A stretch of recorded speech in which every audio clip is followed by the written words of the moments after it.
Queridos amigos, bienvenidos al canal.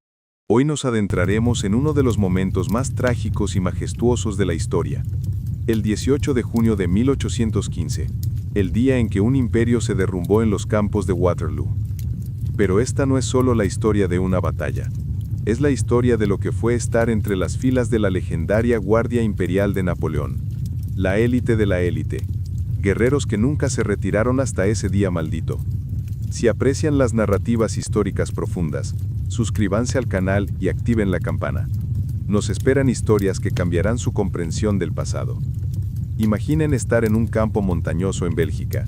El barro les llega hasta las rodillas. La lluvia acaba de parar, pero el cielo sigue cubierto de nubes grises. El aire está cargado con el olor a tierra húmeda, pólvora y humo lejano de la isla. A su alrededor hay miles de hombres con uniformes azules y solapas rojas. Sus altas gorras de piel de oso les dan un aspecto de gigantes. Estos son tus hermanos, tu familia, la vieja Guardia Imperial. Eres Pierre Dupont, de 42 años, granadero del primer regimiento, veterano de 20 compañías. Tu cuerpo está marcado como un mapa de guerras. Una bala en Austerlitz te dejó una marca en el costado izquierdo.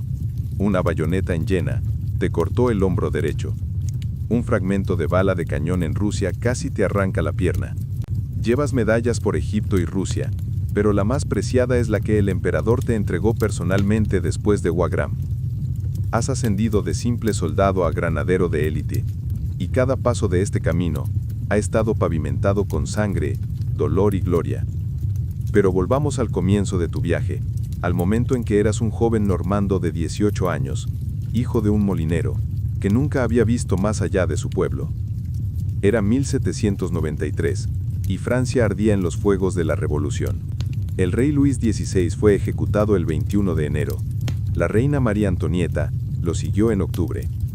Toda Europa, Austria, Prusia, Gran Bretaña, España, declaró la guerra a la Francia revolucionaria, intentando estrangular a la República en su cuna.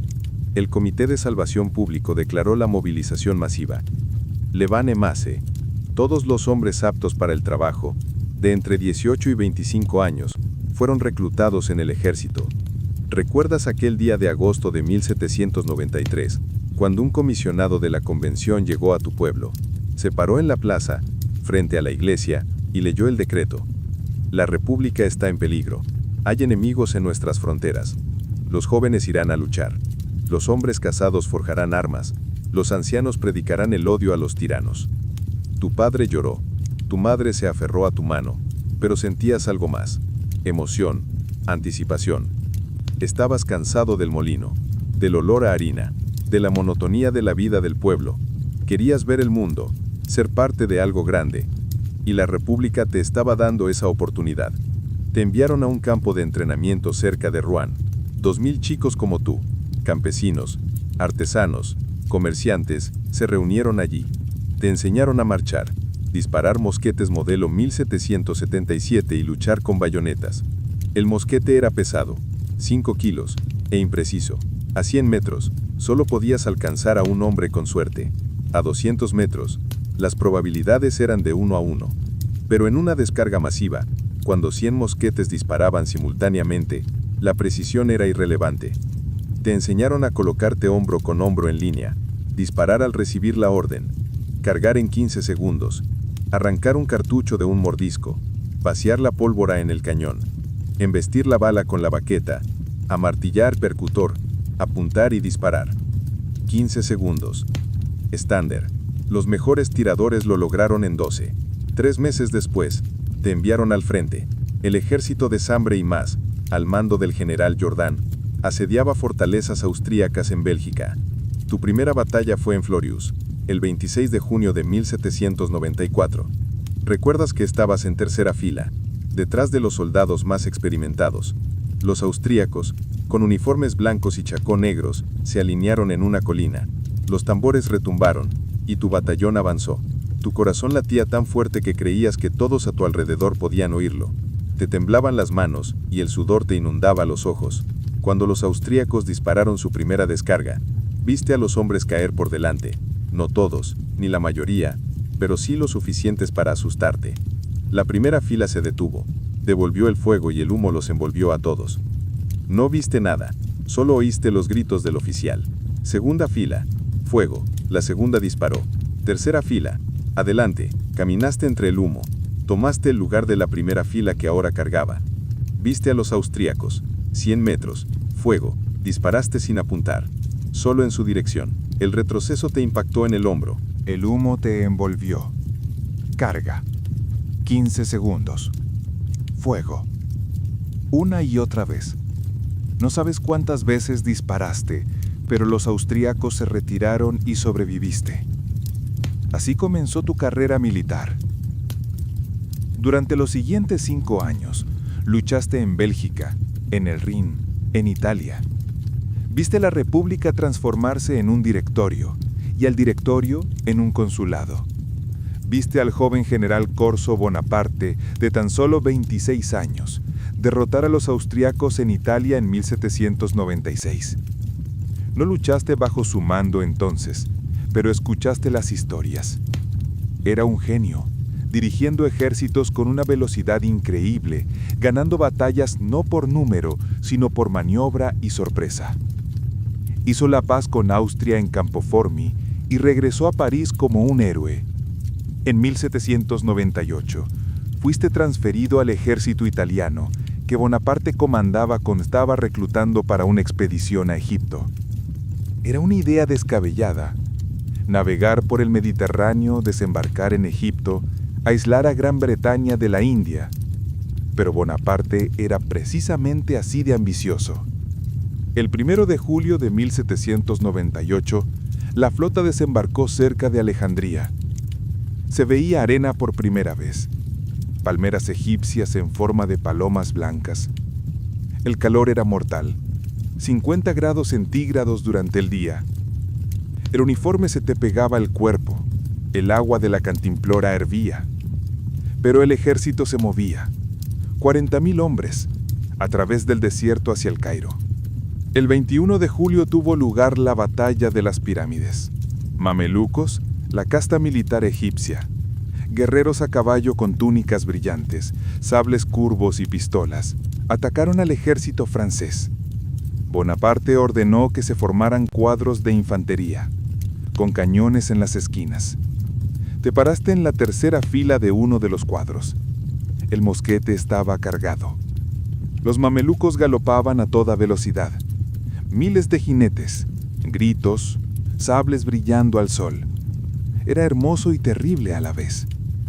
Cargaron contra la carina a toda velocidad, pero las ráfagas de mosquetería y cañonazos los acribillaron. Los caballos caían, los jinetes volaban sobre sus cabezas.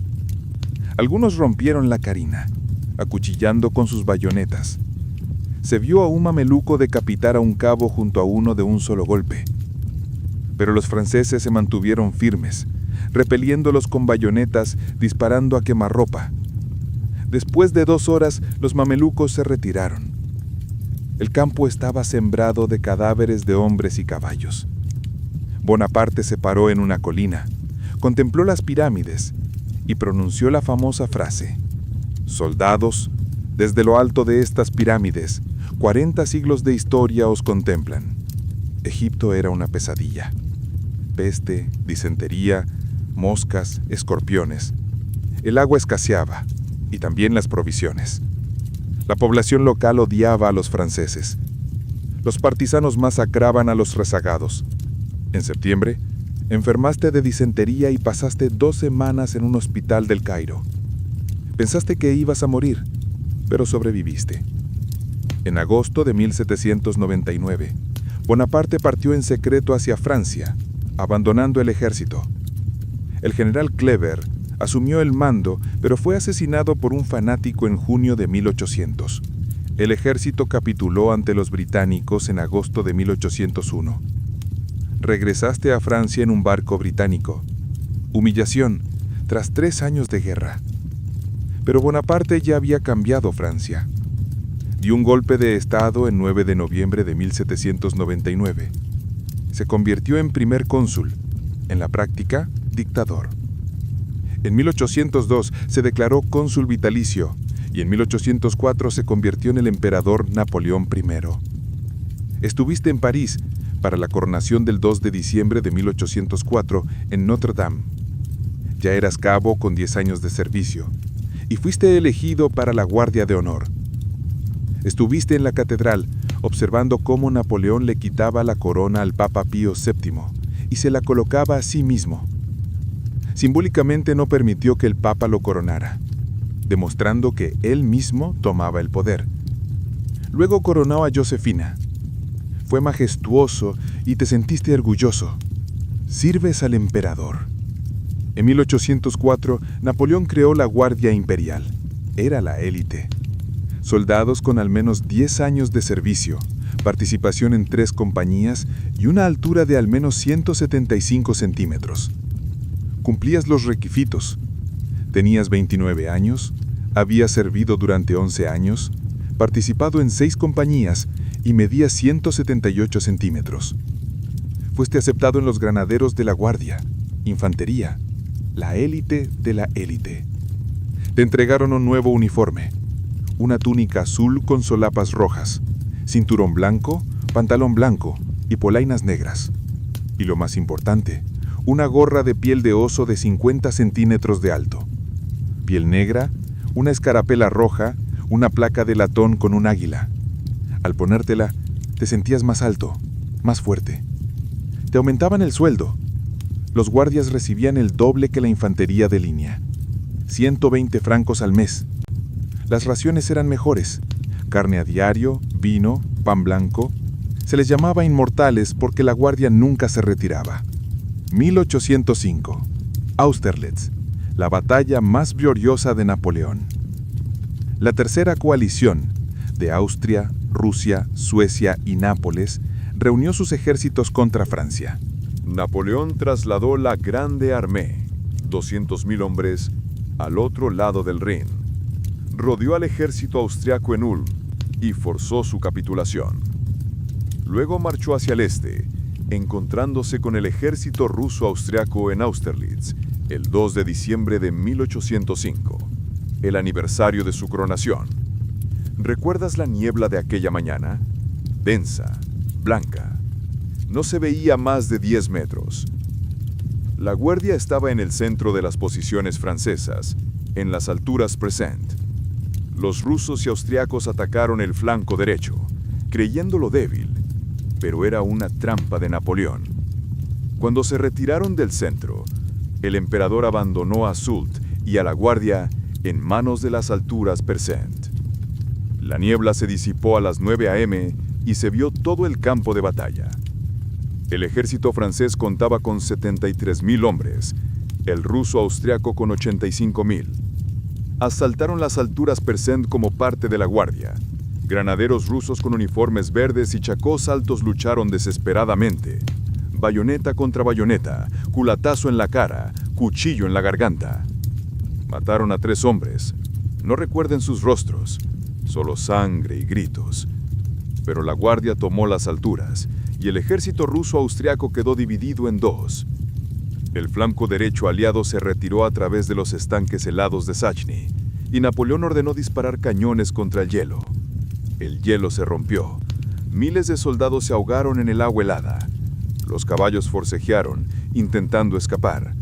Fue una masacre.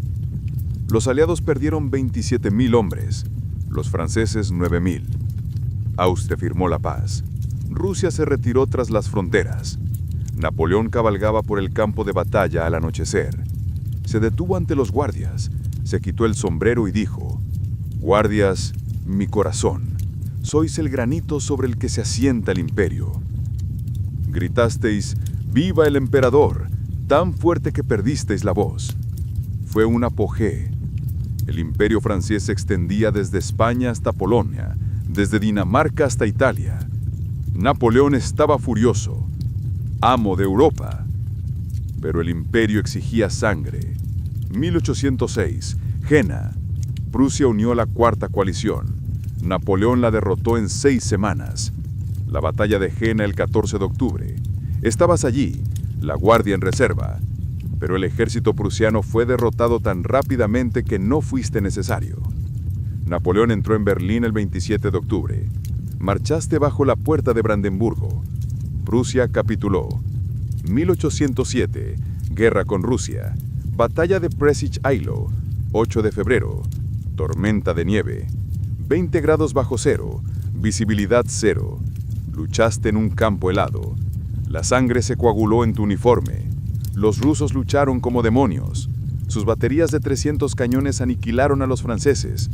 La guardia se mantuvo en el centro, repeliendo los ataques de la caballería rusa. Al final del día, ambos ejércitos habían perdido 25.000 hombres, pero ninguno había ganado. Fue un baño de sangre. Luego Friedland, el 14 de junio. Napoleón condujo al ejército ruso hasta el río Alai, masacrando a la mitad. Alejandro I pidió la paz y se reunió con Napoleón en Tilsit el 25 de junio de 1807. Se encontraban en una balsa en medio del río Niemen, dividiendo Europa. Rusia reconoció la hegemonía francesa y se unió al bloqueo continental británico. 1808, España. Napoleón invadió, depuso al rey y colocó a su hermano José en el trono, pero los españoles se rebelaron. Guerrillas masacraron a los franceses en las montañas. Allí se luchó de 1808 a 1810. Fue una guerra sucia. Los españoles no hicieron prisioneros, torturaron, castraron y enterraron vivos. Los franceses respondieron de la misma manera, quemaron pueblos, ejecutaron familias. Se vieron cosas que no dejaban dormir. Civiles ahorcados en plazas públicas, niños mutilados en venganza, mujeres violadas por soldados. España se había convertido en la plaga del imperio. 300.000 soldados franceses estaban atascados allí. Miles morían cada mes. 1809, guerra con Austria, quinta coalición, la batalla de Wagram, 5 o 6 de julio. La mayor batalla hasta entonces, 300.000 hombres. Estabas allí. La guardia atacó el centro austriaco al segundo día. El duelo de artillería duró 6 horas. El cielo estaba negro de humo. Caminaste por un campo sembrado de cadáveres y cráteres de proyectiles.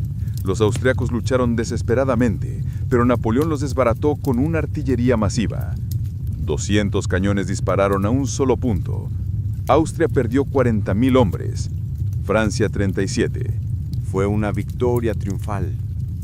Después de Wagram, Napoleón te concedió personalmente una medalla al valor. Salvaste la bandera del regimiento cuando el portaestandarte fue asesinado. El emperador te estrechó la mano, te miró a los ojos y dijo: «Eres un verdadero granadero. Este fue el mejor día de tu vida». En 1810, te casaste con Marie, hija de un panadero parisino. Tenías 35 años, ella 22. Era hermosa, de cabello oscuro y ojos verdes, y una risa radiante.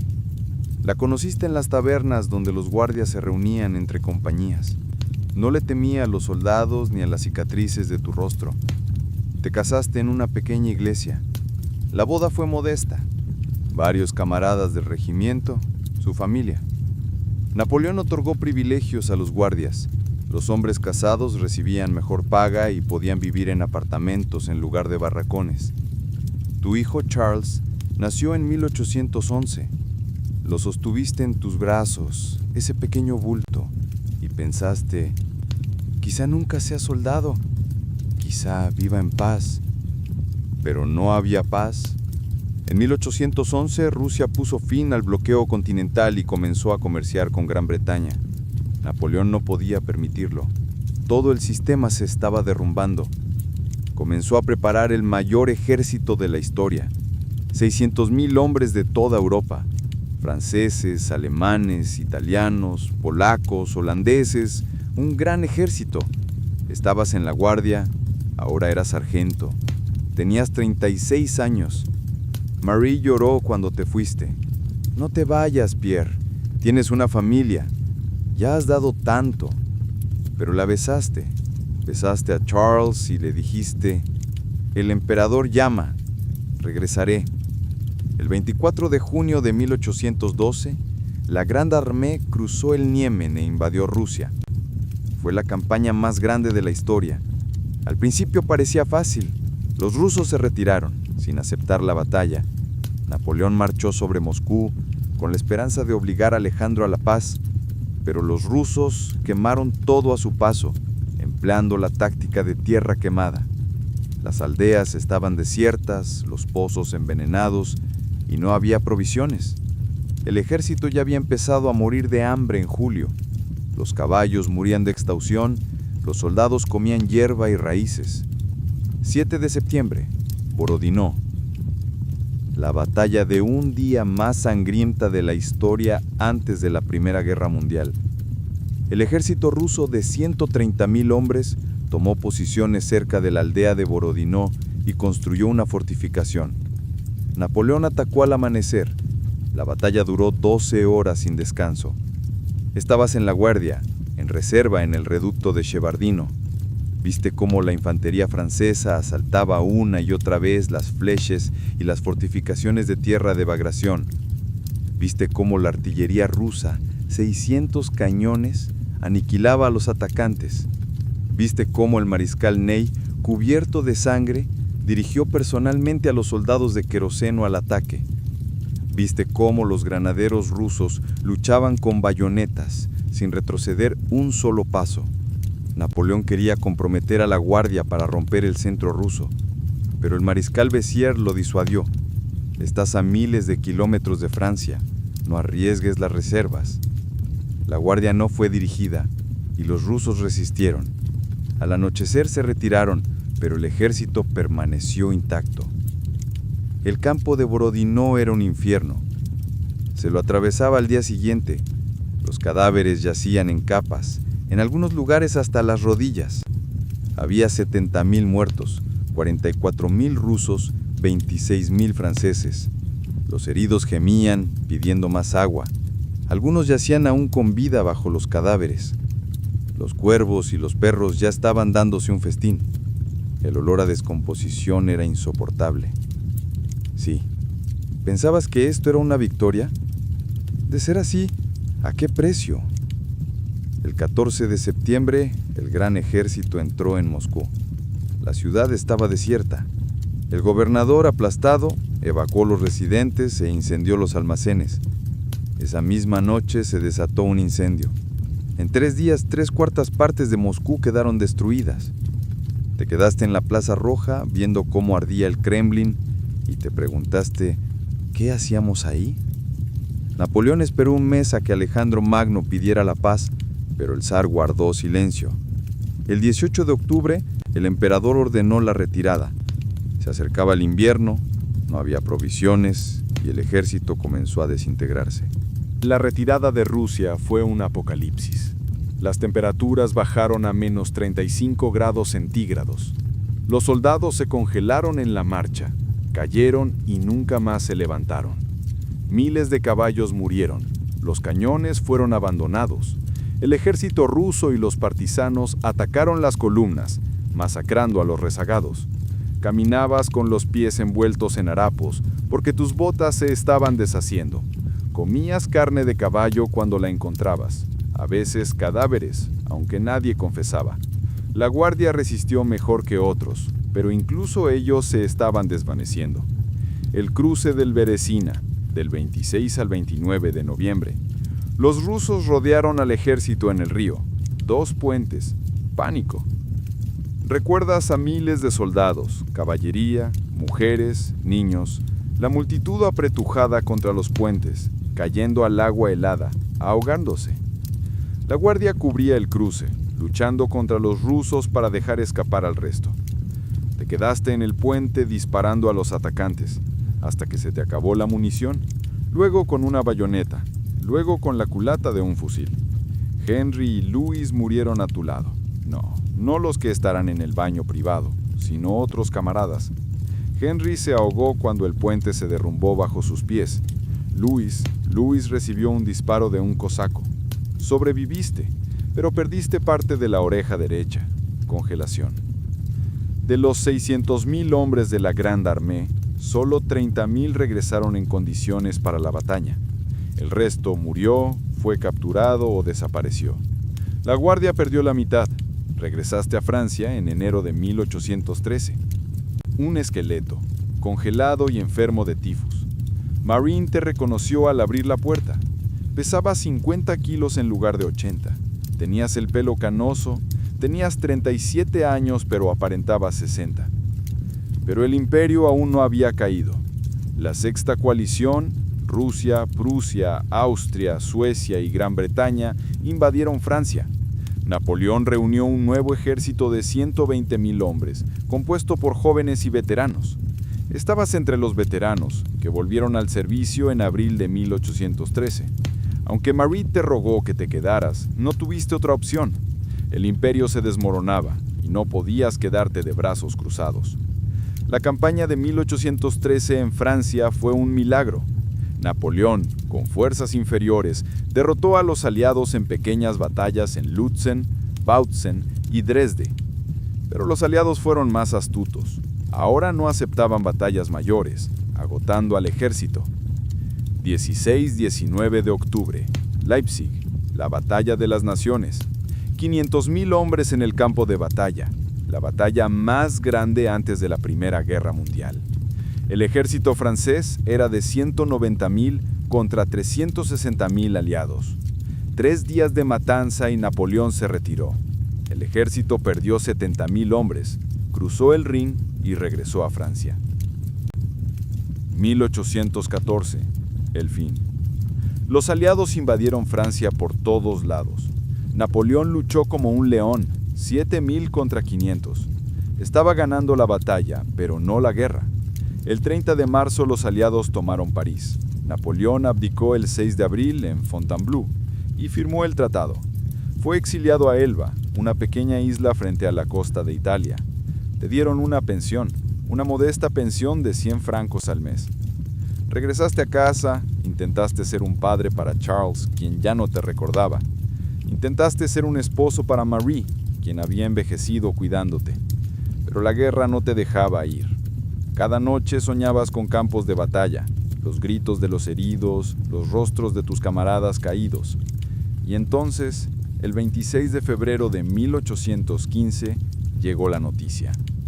Napoleón había escapado. Había desembarcado en Golguin, marchando sobre París. Lo oíste y sentiste que te hervía la sangre. El imperio vivía, el emperador había regresado.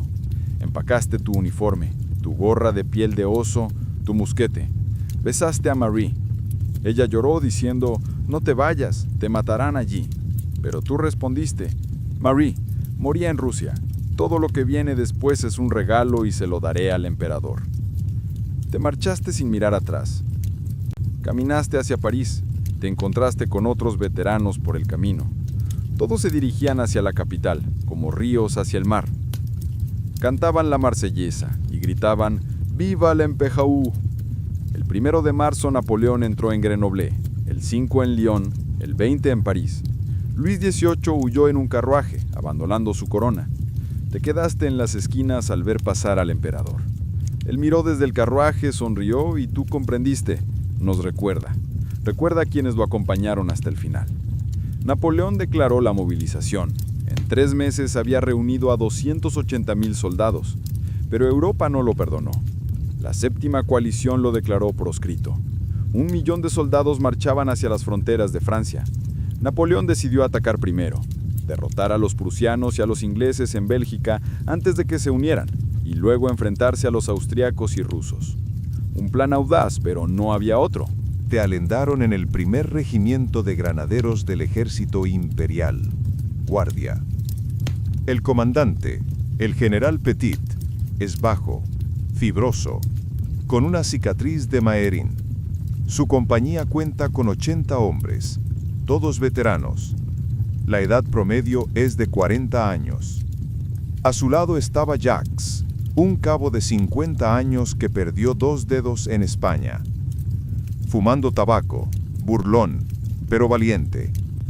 Henrit, un sargento con 2 hijos gemelos. Ambos habían servido en la joven guardia durante 20 años. Ambos querían ser como su padre. Louis, un gigante de 2 metros de altura, 48 años, 4 heridas, sereno como una roca, pero furioso en la batalla. Se conocían desde hacía años, se apoyaban mutuamente. El 13 de junio, el ejército abandonó París y se trasladó a la frontera belga. 125.000 hombres seleccionados, tropas del ejército, 250 cañones. Napoleón y la guardia marchaban en el centro. Marchaste, y tu corazón volvió a cantar al unísono, otra vez bajo su mando. El 15 de junio, cruzamos el Sambre y entramos en Bélgica. El 16 hubo 2 batallas. Ney atacó a los anglo-holandeses en Quatre-Bras. Napoleón derrotó a los prusianos en Ligny. Estuviste en la batalla de Ligny. Viste al emperador aplastar a Blücher, de 72 años. Los prusianos perdieron 20.000 hombres. Nos retiramos. Pensaste que ganaríamos. Pero Ney no derrotó a Wellington. El mariscal de campo británico se retiró a Waterloo. Tomó posiciones fuertes en las colinas de un pueblo a 20 kilómetros de Bruselas. El 17 de junio, cayó una lluvia torrencial belga. Marchaste todo el día con el barro hasta las rodillas. Tu uniforme estaba empapado. Tus botas se estaban deshaciendo. Al anochecer, el ejército se detuvo en la granja Belle Alliance y acampó. Encendiste una fogata, pero la leña estaba húmeda. El humo te picaba en los ojos. Cena, galletas remojadas en agua, un trozo de queso. Jack se sentó a tu lado, mascando tabaco y dijo: «Mañana será un baño de sangre, Pierre. Los ingleses no son tontos. Wellington eligió buenas posiciones». Asentiste, mirando al fuego, recordando todas las batallas. ¿Cuántos camaradas has perdido? Cientos. ¿Cuántos más perderás mañana? 18 de junio de 1815. Amaneció. Te despertaste a las 5 de la mañana, frío, mojado, cubierto de barro. A tu alrededor, miles de soldados se levantaban, desperezándose. La lluvia había parado, pero el suelo era un pantano. Revisaste tu mosquete. El cañón estaba limpio. La cerradura funcionaba. La pólvora estaba seca en la funda de cuero. 20 cartuchos en la funda. La bayoneta estaba afilada. El sable estaba engrasado. Tu gorra de piel de oso se había secado un poco durante la noche, pero aún pesaba, empapada de agua. Te levantaste y miraste el campo de batalla. La distancia a los ingleses era de unos 200 metros. La colina S.N. estaba más adelante. La granja Hougoumont, a la derecha. Detrás de las colinas estaba el ejército inglés, 68.000 hombres, 250 cañones. Los franceses tenían 72.246 cañones, fuerzas casi iguales. Pero Wellington estaba en las alturas, detrás de las fortificaciones. Y los prusianos venían. Blücher no se retiró al este como pensaba Napoleón, sino que se dirigió al norte para unirse a los ingleses. Su cuerpo podría llegar al mediodía. A las 6 de la mañana, Napoleón cabalgó alrededor de las posiciones. Lo viste desde lejos en el caballo gris de Morenga, con el uniforme verde de un Jäger y un sombrero negro de 3 picos. Se detuvo ante la guardia, levantó la mano y gritaste: «¡Viva el emperador!». Sonrió, pero lo notaste. Estaba cansado, con la cara hinchada y sus movimientos lentos. Tenía 45 años, pero parecía mayor. Tenía hemorroides y dolores constantes, pero estaba allí contigo, y eso le dio fuerzas. A las 10 de la mañana, Napoleón convocó un consejo de guerra. No estabas ahí, pero los oficiales te lo dijeron después. El mariscal Soult advirtió que los prusianos estaban cerca y que debían retirarse o atacar de inmediato. Napoleón gritó: «Ataquen ahora, antes de que Wellington se atrinchere». Pero Napoleón decidió esperar. El terreno necesitaba secarse para que la caballería y la artillería pudieran avanzar. Programó el ataque para las 11:30. Un error fatal. Esos 90 minutos permitieron que los prusianos se acercaran. A las 11 a.m. la artillería abrió fuego. 246 cañones franceses se alinearon frente al centro británico y comenzaron a bombardear. Ustedes permanecieron en reserva, observando. El rugido era ensordecedor. El suelo tembló. El aire se densificó con humo y azufre. Las balas de cañón volaron por el campo, impactando contra las posiciones británicas. Pero Wellington ordenó a sus soldados que se acostaran tras la cima de la colina, y la mayoría de las balas de cañón volaron o se atascaron en el barro. La artillería inglesa respondió. Sus balas de cañón explotaron en las filas de la infantería francesa que se encontraba al frente. A las 11:30 comenzó el asalto a Hougomont. El hermano de Napoleón, Jerónimo, lideró a 6.000 soldados de infantería en la granja. Se suponía que sería un ataque de distracción, pero se convirtió en una sangrienta masacre. Los ingleses de Coldstream y la Guardia Escocesa defendieron la granja, la élite del ejército británico. Dispararon desde detrás de los muros de piedra, desde las ventanas, desde los jardines. Los franceses asaltaron una y otra vez, intentando atravesar las puertas. En un momento dado, el teniente Legros y varios cazadores la atravesaron, pero los ingleses la cerraron, les cortaron el paso y los mataron a bayonetas. La batalla por Hougomont duró todo el día. Al anochecer, la granja estaba en llamas, el techo se derrumbó y las paredes negras. Se dice que 3.000 franceses murieron allí, los ingleses murieron, y la granja permaneció en manos de los británicos. A la 1 p.m. comenzó el ataque principal. D'Erlon lideró el primer cuerpo, 16.000 infantes contra el flanco izquierdo británico, 4 divisiones en columnas de 200 hombres de ancho, filas profundas, mientras los tambores atronaban la marsellesa, mientras observabas desde la posición de guardia, con el corazón encogido, las columnas avanzando lentamente entre el barro, los ingleses esperando en la colina cuando los franceses llegaran al Urjau. Los ingleses formaron 2 filas, con uniformes rojos y chacos negros, y una descarga de 50.000 mosquetes a la vez. Las primeras filas francesas se derrumbaron, pero las columnas avanzaron, presionando con su masa. La infantería británica se retiró, pero entonces el general Picton lideró un contraataque de la 5ª División de Infantería. Los escoceses del 92º Regimiento Gordon, con gaitas, cargaron con bayonetas y comenzó el combate cuerpo a cuerpo. Picton murió de una bala en la sien, el único general británico que murió en la batalla. Pero las columnas francesas rompieron la línea inglesa y alcanzaron el Urjau. Parecía que el centro aliado se derrumbaría en un instante. Pero entonces apareció la caballería británica. 2 brigadas de caballería pesada, la Brigada de la Unión y la Brigada de la Casa Real. 2.000 jinetes en enormes caballos, con casacas rojas y sables desenvainados. Atacaron el flanco de las tropas francesas. Lon se abrieron paso entre las filas. ¿Lo viste desde lejos? La infantería de D'Erlon se desintegró. Los soldados huyeron. La caballería los abatió como si fueran hierba. 2 águilas fueron capturadas por los regimientos 40 y 105. Una desgracia para el ejército francés. Pero la caballería inglesa se dejó llevar. Galopó hacia las baterías francesas e intentó capturar los cañones. Napoleón esperaba esto. Llevó a la caballería de reserva, soldados de queroseno con petos de acero, lanceros con picas, cazadores a caballo. Rodearon a los ingleses y los aniquilaron. De los 2.000, regresaron menos de 1.000, pero el ataque de D'Erlon fue rechazado. 4 divisiones perdieron 5.000 hombres y se retiraron a sus posiciones iniciales. Tú permaneciste en reserva, agarrando tu mosquete, preguntándote cuándo nos abandonarían. La guardia permaneció en Belle Alliance, esperando órdenes. Cerca, Jacques fumaba su pipa. Henry rezaba. Luis limpiaba su bayoneta. El sol ascendía. El calor aumentaba. El uniforme se le pegaba al cuerpo. El sudor le escocía los ojos. El rugido de la artillería continuaba. Los cañones disparaban sin cesar, y el aire estaba denso con humo. Alrededor de las 3 p.m., llegó el mensaje de los prusianos. Los exploradores informaron que el cuerpo de Bülow, de 30.000 hombres, había aparecido en el flanco derecho francés en el bosque de Parry, a 5 kilómetros de distancia.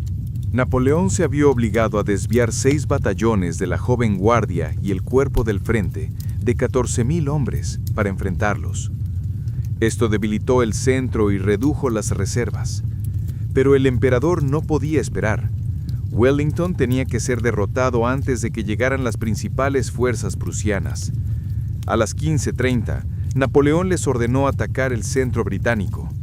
Ney, el más valiente de los valientes, pelirrojo, iracundo, vio a los ingleses retirar a los heridos del campo de hongos y supuso que se retiraban. Sin consultar al emperador, envió a la caballería. 43 escuadrones, 5.000 jinetes, tanques de queroseno, dragones, lanceros, granaderos a caballo, cazadores a caballo, la flor y nata de la caballería francesa. Galoparon cuesta arriba, pero el barro frenó a los caballos. Wellington ordenó a la infantería que formara cuadros de 4 filas, bayonetas en punta, mosquetes cargados. Sabías por experiencia que la caballería no puede romper un cuadro si la infantería resiste, y los ingleses lo hicieron. La caballería francesa cargó una y otra vez, un total de 15 ataques en 2 horas. Desde lejos, los caballos galoparon hacia la barca, pero en el último metro se apartaron del muro de bayonetas y dieron media vuelta. Los jinetes acuchillaron las bayonetas con sables y dispararon pistolas, pero los casacas rojas no se inmutaron. La artillería inglesa disparó a quemarropa contra la caballería. Cientos de balas de metal acribillaron a jinetes y caballos. Los artilleros se retiraron en cuadros antes del ataque, regresando después para recargar los cañones. Para las horas de Cenati, la caballería francesa estaba aniquilada. 3.000 muertos y heridos. Los caballos murieron por heridas y fatiga. Ney perdió 5 caballos. Cada uno murió bajo su mando y tuvo que montar uno nuevo. Su uniforme estaba roto, su sombrero acribillado a balazos, pero continuó cargando, gritando: «¡Adelante! ¡Por el emperador!». Pero todo fue en vano. Los cuadros se alzaban como islas en el mar, y entre ellos yacían los cuerpos de hombres y caballos. Los caballos moribundos se retorcían de dolor. Los jinetes heridos se arrastraban, tratando de encontrar refugio. Viste todo esto desde la posición de los guardias, y mi corazón se encogió de impotencia. Henry escupía cerca. Era un idiota. ¿Por qué abandonó a la caballería sin apoyo de infantería? Fue un suicidio.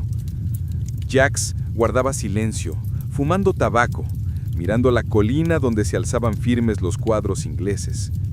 Louis limpiaba su bayoneta una y otra vez, murmurando una oración, una rareza para él, un ateo que decía que el único Dios en la guerra es la pólvora y el acero. Pero incluso él presentía que algo andaba mal. El ejército francés se desintegraba, ataque tras ataque chocando contra el muro de la infantería inglesa. Los prusianos presionaban desde la derecha. Su artillería ya estaba en las posiciones frontales de Plancenoit. El tiempo corría en contra del emperador y lo sentías con cada célula de tu cuerpo. A las 4 de la tarde, la batalla por Plancenoit estaba en pleno apogeo. Los 30.000 prusianos de Bulow atacaron el pueblo donde la joven guardia y el cuerpo de Lobau defendían la línea. Oíste el rugido de la batalla a la derecha, viste el humo que se elevaba sobre el pueblo. El general Duhem informó a Napoleón: «Majestad, los prusianos están abriéndose paso. Se necesitan refuerzos». El emperador se vio obligado a enviar 2 batallones más de la vieja guardia, el primero y el segundo de los cazadores. Eran tus camaradas, guardias con uniformes verdes, veteranos de España y Rusia. ¿Los viste pasar desfilando? Los tambores retumbaban, sus rostros severos. Iban al infierno y lo sabían. Uno de ellos, el capitán Martin, con quien compartiste vino en París, te gritó mientras caminaban: «Pierre, si no regreso, dile a mi esposa que la amaba». Asentiste con un nudo en la garganta. Nunca lo volví a ver. Los cazadores de la guardia asaltaron Plancenoit con bayonetas. Los prusianos lucharon desesperadamente. No eran austríacos a los que los franceses habían derrotado durante 20 años. Eran veteranos curtidos que recordaban la humillación.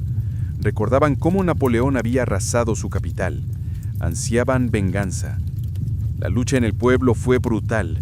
Casa tras casa, calle tras calle, bayonetas, culatas de fusil, nicos. Graneros ardían, techos se derrumbaban, el humo obscurecía todo. Los cazadores de la guardia lucharon como demonios, expulsando a los prusianos a las 5 de la tarde, pero las pérdidas fueron terribles. Ambos batallones perdieron 500 hombres, y los prusianos no se detuvieron. El siguiente cuerpo, con otros 20.000 hombres, ya se acercaba. En el frente principal, Ney continuó atacando. A las 5:30 p.m., había reunido los restos de sus divisiones de caballería e infantería y los había lanzado contra la granja Lassen, en el centro de las posiciones británicas. Esta granja se convirtió en la clave para una batalla encarnizada. Se libró en la cima de una colina entre dos caminos, y quien la controlaba el centro. Wellington la fortificó, la Legión Alemana del Rey. 400 hombres al mando del mayor Bering convirtieron cada edificio en una fortaleza. Ventanas con barricadas, aspilleras en las murallas, tronelas para los cañones. Los franceses atacaron a las 18:00. 6.000 infantes al mando de Doncel y Quilliu. Asaltaron una y otra vez llevando escaleras para trepar las murallas, disparando a través de las ventanas, incendiando techos. Los alemanes lucharon a muerte. Cada granero, cada habitación era un campo de batalla. Cuando se quedaban sin munición, golpeaban con las culatas de los fusiles. Cuando los mosquetes se rompían, luchaban a puñetazos. A las 19:00 la granja estaba tomada. La infantería francesa se abrió paso. Los alemanes se retiraron, dejando tras de sí una montaña de cadáveres. El mayor Bering lideraba a 42 hombres de un total de 400. Los franceses se habían atrincherado en la cima de una colina en el centro de las posiciones inglesas. ¿Lo vieron? Esta era su oportunidad. Wellington estaba reuniendo reservas para cerrar la brecha, pero su línea se desmoronaba. El ejército inglés había perdido 15.000 hombres en un día. Los regimientos se habían reducido al tamaño de una compañía, el 27º. Y no fue el regimiento Skilling el que comenzó el día con 5 hombres. Al anochecer, solo quedaban 150, pero resistieron. Wellington cabalgó alrededor de las posiciones y gritó: ¡Alto! Se acerca la noche, o se acerca Blücher. Sabía que si resistía una hora más, los prusianos cambiarían la situación. Napoleón también lo sabía. Se encontraba en el cuartel general de la Bella Alianza, observando el campo de batalla a través de un telescopio. Su rostro estaba pálido, con los labios apretados. Se volvió hacia el mariscal Dru, comandante de la guardia, y pronunció las palabras que decidirían el destino de Francia. «Es la hora. ¡Guardia! ¡Adelante!». Se oyó el toque de corneta, 3 largas notas resonando en el campo de batalla. Era la señal que la guardia había estado esperando todo el día. Los tambores retumbaron. Los oficiales gritaron: «¡Guardia! ¡Formen!». Se levantaron de un salto, agarraron su mosquete y formaron una línea. A su alrededor, miles de hombres hacían lo mismo. Uniformes azules con solapas rojas, borras de piel de oso que los hacían parecer 30 centímetros más altos. La guardia formó en columnas por batallón. Napoleón decidió no abandonar a toda la guardia. Mantuvo 4 batallones de reserva en caso de desastre. Los 9 batallones restantes, 6.000 hombres, se dividieron en oleadas. La primera oleada, 2 batallones de la Guardia Media, el tercer y cuarto regimiento de granaderos, de 800 hombres cada uno, al mando del general Friant. La segunda oleada, 4 batallones de la Vieja Guardia, el primer y segundo regimiento de granaderos, el primer y segundo cazador, al mando de los generales Petit y Marant.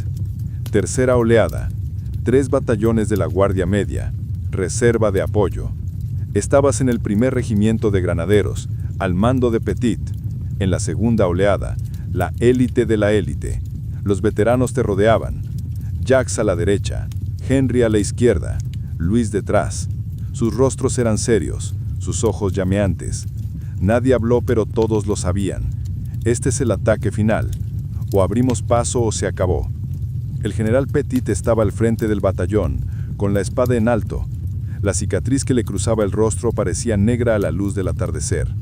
Gritó con una voz que atravesó el rugido de la artillería: «Grenaderos, durante 20 años no hemos conocido la derrota. Durante 20 años hemos marchado de victoria en victoria. Egipto, Austerlitz, Jena, Bagram. Hemos salido victoriosos. En todas partes. Hoy el emperador nos mira. Francia espera por nosotros. Demostremos a estos ingleses quiénes somos. Por el emperador, por Francia. ¡Adelante!». Gritaste en respuesta: «¡Viva el emperador! ¡Viva Francia!». Las voces de 6.000 hombres se fundieron en un solo rujo que resonó por el campo de batalla. Los ingleses lo oyeron y se quedaron paralizados. Sabían que venía la Vieja Guardia. la que nunca retrocedía. Los tambores atronaban el ataque. Boom, boom, boom, rítmicos como el latido de un corazón. Y avanzaban lentamente, al paso, en 9 filas de fondo, 80 hombres de ancho en cada batallón, 5 columnas marchando en línea, separadas por 100 metros. Marcharon por el campo de batalla, pasando junto a los cadáveres de los soldados de caballería, junto a los cañones abandonados, junto a los heridos que se acercaban a ti, pidiendo agua, suplicando que los mataran para detener el dolor.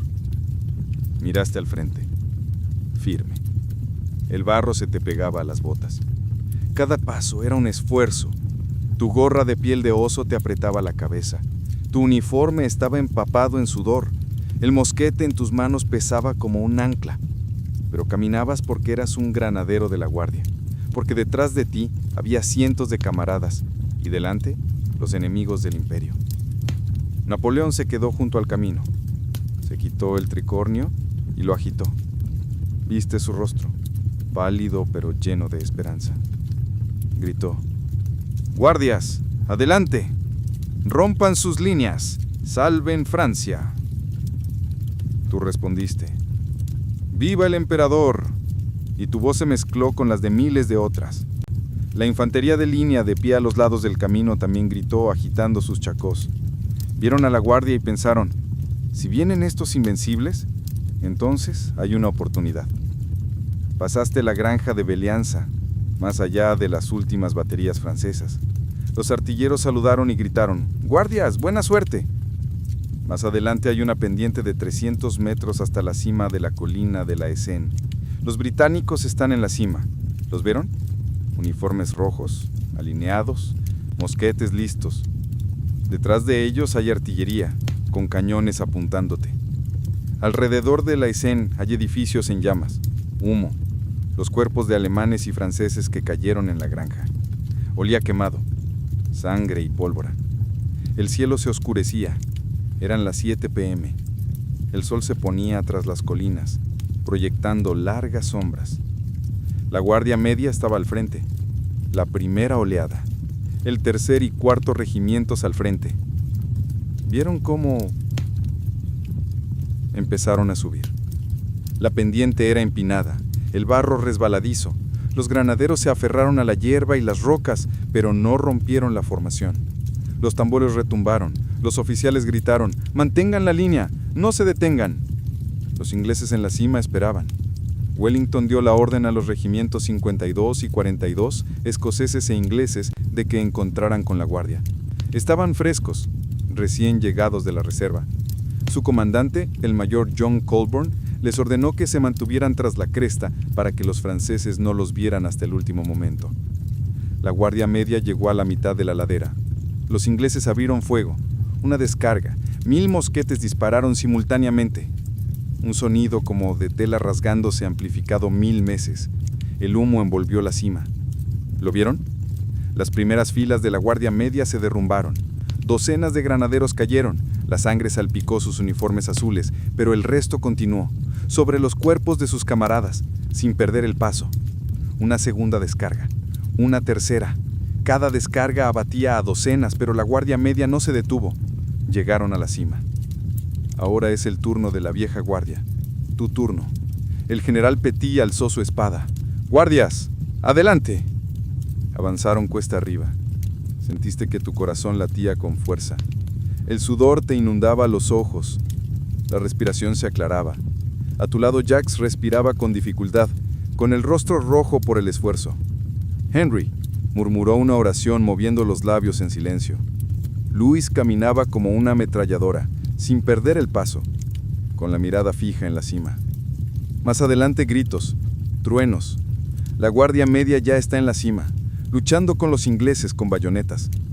¿Oíste el estruendo del metal? Los gritos de los heridos, las órdenes de los oficiales. El humo lo oscurecía todo, impidiendo ver a más de 20 metros. Caminabas en medio del humo y de repente se oyó una descarga. Los británicos volvieron el fuego contra ti. Las balas silbaron, una pasó cerca de tu oído, otra impactó en tu gorra de piel de oso, arrancándotela de la cabeza. Te agachaste pero continuaste avanzando. El soldado de delante en la tercera fila se desplomó, con un agujero en el pecho. La sangre brotó a borbotones y cayó de bruces al barro. Otro soldado a tu lado perdió la mitad de la cara. Una bala le reventó la mandíbula. Cayó, ahogándose en sangre. Sus manos se aferraron al aire convulsamente. Pasaste por encima de él.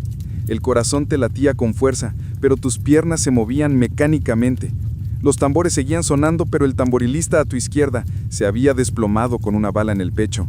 El tambor rodó cuesta abajo, retumbando con fuerza. Oíste el grito de un party.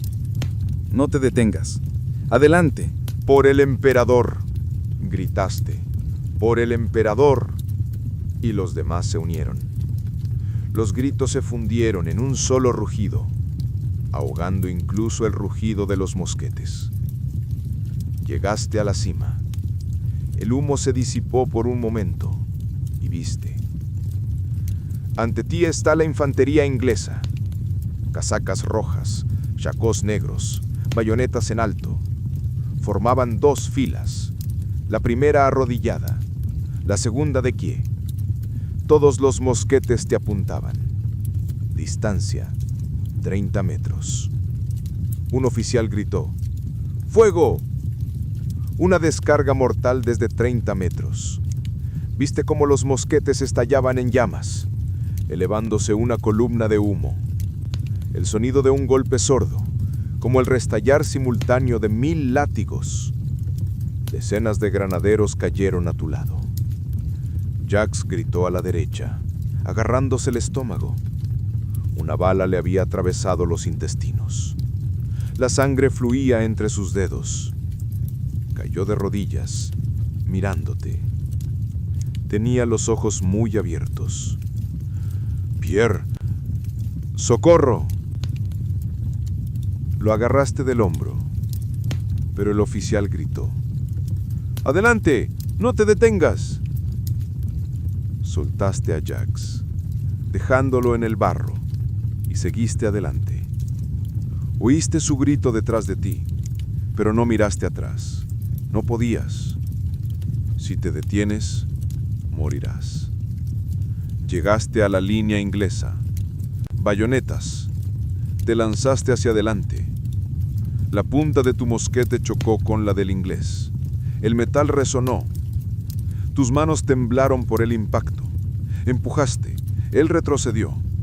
A tu alrededor se oían gritos de combate cuerpo a cuerpo. El entrechocar del metal. El olor a sudor y sangre.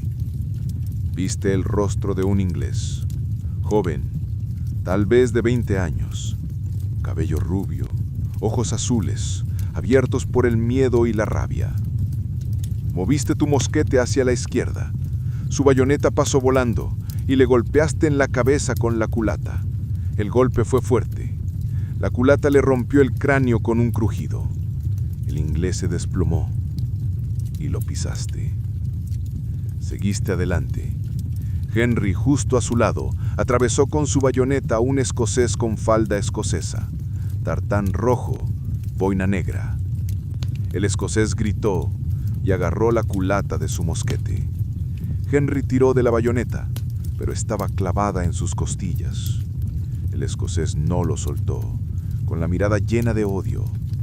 Henry soltó el mosquete, agarró una piedra del suelo y golpeó al escocés en la cara. 1, 2, 3. Su rostro era un desastre sangriento.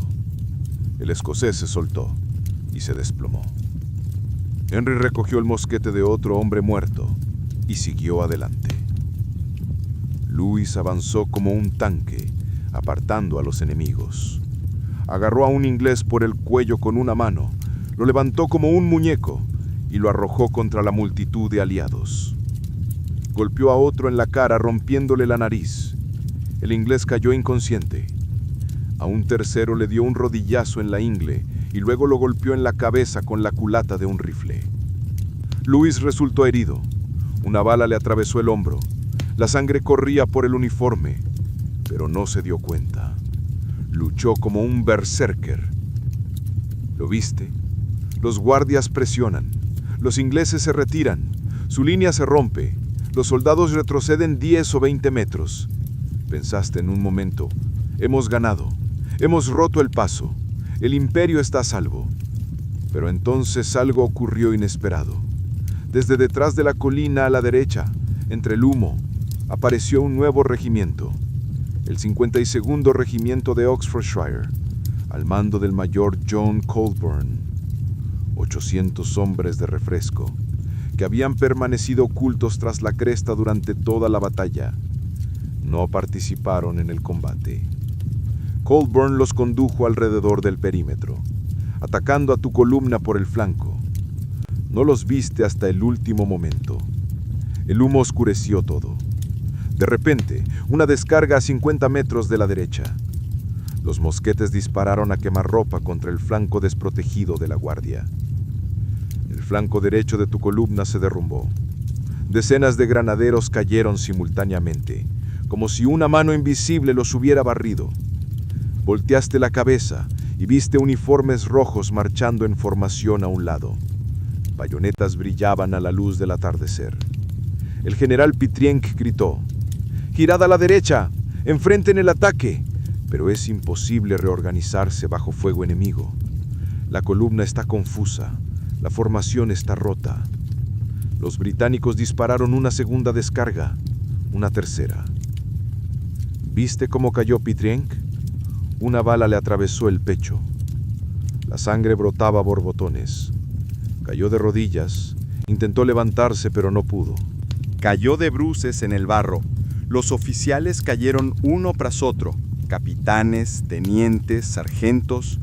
El portaestandarte, con la bandera tricolor y el águila real, recibió un disparo. El estandarte cayó. Un soldado intentó recogerlo, pero una bala lo derribó. La bandera yacía en el barro y nadie la recogía. Todos luchaban por sus vidas. Pánico. Nunca lo habías visto en la guardia, pero ahora lo veías. Los granaderos vacilaron. Alguien gritó: ¡retirada! El general Friant, comandante de la división, intentó detenerlos. ¡Alto! La guardia no se retira. Galopaba a caballo, blandiendo la espada, gritando: ¡órdenes! Pero las balas volaban, los hombres caían y desde la derecha, una nueva amenaza. Prusianos. El cuerpo de Bülow había desbaratado el plan de Zenó, atacando el flanco del ejército. Su artillería abrió fuego contra la artillería y se oyó un silbido.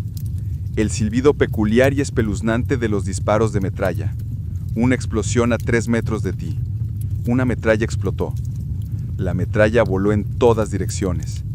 Henry, a tu lado gritó. Una esquirla te había penetrado en el costado. La sangre brotó a borbotones. Cayó de rodillas, mirándote, con el rostro pálido de la sorpresa. Pierre, no siento las piernas. ¡Ayuda! Lo agarraste. Intentaste levantarlo, pero pesaba mucho. Y a su alrededor corrían. Corrían. La guardia, que nunca retrocedía, corría. Los soldados se dieron la vuelta y corrieron cuesta abajo. Los oficiales gritaron: ¡alto! ¡Disparo! Pero nadie escuchó. El instinto de supervivencia resultó más fuerte que la disciplina. El honor y la gloria. Miraste hacia atrás. Toda la línea de la guardia se había derrumbado. Los batallones que marchaban en formación se habían convertido en una multitud que huía. Los ingleses los perseguían, rematando a los rezagados con bayonetas. Los prusianos disparaban artillería desde el flanco. Una carta. ¡Fuerza! ¡Filas! Levantaste a Henry, le pusiste el brazo sobre el hombro y lo tiraste al suelo. Gimió, arrastrando las piernas. Caminaste, tropezaste, caíste, te levantaste. Caos por todas partes. Soldados huyeron sin armas, sin gorras de piel de oso. Algunos lloraban.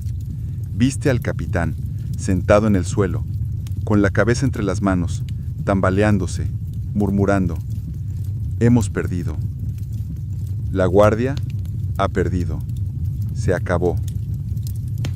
Viste al granadero, arrodillado, apuntando a los ingleses, disparando, cargando, volviendo a disparar, hasta que una bala lo mató. Viste a Luis todavía luchando, repeliendo a 3 ingleses con su bayoneta, pero estaba rodeado. Uno le golpeó la espalda con el sable. Luis se desplomó. Miraste hacia atrás, a la ladera. Arriba, los ingleses habían capturado las posesiones donde había estado la guardia. Estaban en la ladera, ondeando banderas, gritando ¡hurra! Su artillería golpeaba a los hombres en retirada. Las balas de cañón estallaban entre la multitud, dispersando los cuerpos. ¿Lo viste? Todo el ataque fracasó. De los 6,000 guardias que lanzaron el ataque, la mitad murieron o resultaron heridos. El resto huía. La guardia media fue destruida, la vieja guardia derrotada. Por primera vez en la historia, los guardias que se alzaban en las pirámides de los Altes Pratzen, en la nevada campiña rusa, se desmoronaron, estrellados contra un muro de bayonetas inglesas y artillería prusiana. Arrastraste a Henrías del pie de la colina y lo pusiste en el suelo. Estaba pálido, con los labios azules y la respiración entrecortada. La sangre había empapado todo su uniforme, formando un charco debajo. Sabías que se estaba muriendo. Te agarró la mano, la apretó débilmente y susurró: Pierre, mis hijos, encuéntralos. Diles que estoy orgulloso. Asentiste con un nudo en la garganta. Cerró los ojos y relajó la mano. Estaba muerto. Cerraste los ojos e hiciste la señal de la cruz sobre él. Un viejo gesto que tu madre te enseñó de niño, aunque hacía tiempo que habías renunciado a Dios. Se levantó y miró a su alrededor. El ejército se había desintegrado.